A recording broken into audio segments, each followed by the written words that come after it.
Perfume has fascinated man since the dawn of time. Some of the rarest raw materials, called gum resins, the two most famous being frankincense and myrrh, were used by the ancients as gifts to their gods. But they didn't understand how these precious raw materials could be received. So someone in history came up with the idea of burning them. And they saw that as they burnt the gum resins, they started to ascend toward heaven through smoke, releasing their perfume. The Latin for this phenomenon is perfumare. It is the origin of the word itself, perfume. One of the most remarkable of all the raw materials is a raw material called oud. Oud comes from a tree called the agarwood tree. So this piece of oud might end up either being distilled to make the oud oil, or you might break a tiny, tiny piece off, literally a piece no larger than this, which would then be placed on charcoal, burning charcoal, to release its scent. And so we have the echo of how perfume first originated, because as it goes on the charcoal, it of course burns and releases its precious scented odour. And so we have, again, perfumum, perfumare, the thing of scent being released through smoke. In the Middle East, when we burn oud, it has a special name, which is bahur. And the bahur is really part of everyday ritual and culture in the Middle East. And it's used to scent clothes, and it's used also to scent wardrobes, and it's used to scent homes. The way this scent, it's so soft, and yet it clings to the clothes. But the most fascinating thing about it is that when you mix another scent with it, so you start to personalize your fragrance, because of its ability to hold, it literally traps the perfume you put with it, and so your normal fragrance lasts for days and days, if you wish, on your clothing, smelling as fresh as the day you applied it.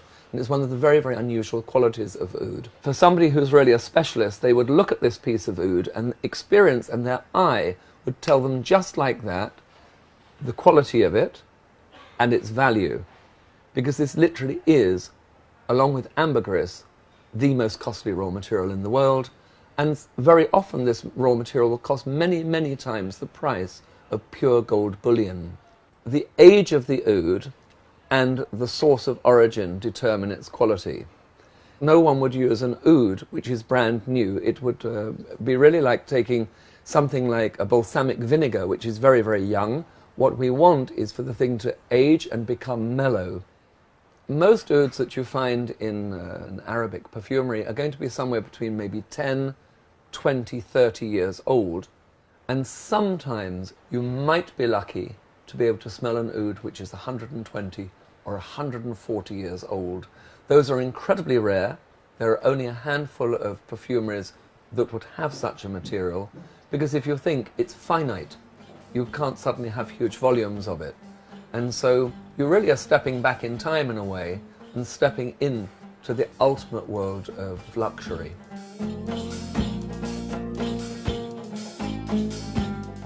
Most people in the West have no point of reference for oud. But suddenly, as the Gulf region starts to open up as a destination for travel, whether through holiday or for business, we start to smell this very, very strange, exotic and beguiling scent. And so in the West, we also start to become interested in oud. But most importantly, from a creative point of view, Tom Ford, with his enormous influence on fashion and taste, started to work ouds into some of his private blends, and it is this more than anything that has exposed Westerners to the use of oud.